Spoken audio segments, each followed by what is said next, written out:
Well, we're now officially past the halfway point with this series. There are only 2 more books left. I remember the good old days. You know, when we first picked up the Iron Trial, we were so young and fresh-faced, and we had just gone to BookCon for the first time. Life was so easy back then.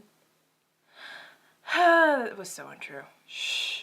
Let me dream. Anyways, it's year 3 for Call, Aaron, and Tamara, and shit is starting to get real. Well, realer than it already was. The last book ended with Cal and his companions actually cutting the head off of the enemy of Death's corpse, reassuring the Mage community that the war was well and truly over. Bronski starts with them being honored for their achievements, and then somebody promptly trying to assassinate them. This is why we can't have nice things. After that, it's like somebody kicked the anthill. The Magestrium and the Masters are all on high alert for a spy within their ranks, trying to discover who is trying to assassinate Call and possibly Aaron. Suspicions run high and no one has a clue who the assassin is, and everyone gets accused of trying to bump off Cal, including Celia, the girl who's only guilty of having a serious crush on Cal, Anastasia Tarquin, an assembly mage who has been assigned to the school to clean up the chaos-ridden animals, and Aaron. I mean, Cole describes Aaron as Captain America, and you know what? There is no way that Captain America would ever be working for the evil side. Never mind. Anyways, our little mages are growing up. A little bit of teenage angst is starting to slip in here and there, and the hormones are ramping up. Cal likes Celia and probably likes Tamara as well, but doesn't know what to do about any of it. So cute and so funny.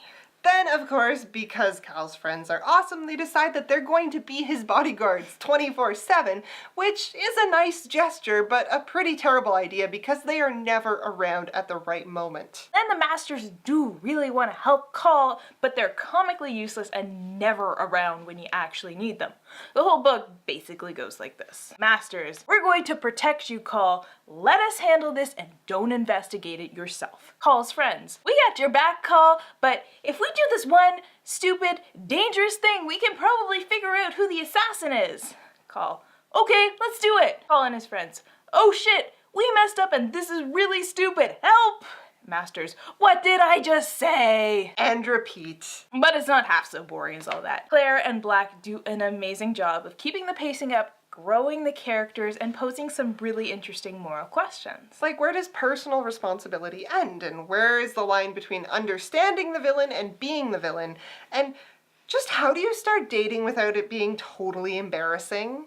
That one really wasn't an interesting moral question and was just a question played up for comic effect. Call and Aaron get a chance to explore their chaos powers, which seem to be multi-purpose and inherently sinister. The things that you can do with them is just a recipe for disaster, like making dead people obedient servants, and knocking people out cold with the brush of your mind, and, you know, creating a big, giant, devouring void. You know, just all those things that would make an evil overlord so happy they'd pee their pants. So they haven't really presented us with a good side to chaos magic, and you have to start wondering, is there one? From what we know of it, chaos magic just destroys things, and no one has figured out a way to use it positively. I would love to see a positive side to chaos magic built up a little more because I'm starting to think that the European mages are right and they should just kill them on sight. As always, the 3 characters each have their own problems going on. Call has still got that whole, I'm the reincarnation of the enemy of death. That's not getting old. Aaron seems to be having more and more trouble with his anger issues and his shady parentage. And Tamara realizes that her devoured sister is not off frolicking in a volcano somewhere. She's imprisoned,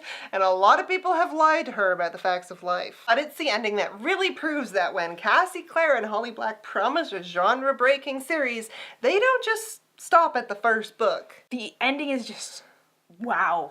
I mean, it ends on a bit of a cliffhanger, but still. Let's just say that that prophecy Master Marcus told the 3 friends about in their Iron Year, well, it strikes again. Things get real and it spells the end of an era and some really big changes for the next book, which I would like to read right this second. So, verdict on the Bronze Key. The Bronze Key is just as enjoyable and action-packed and smart as books 1 and 2.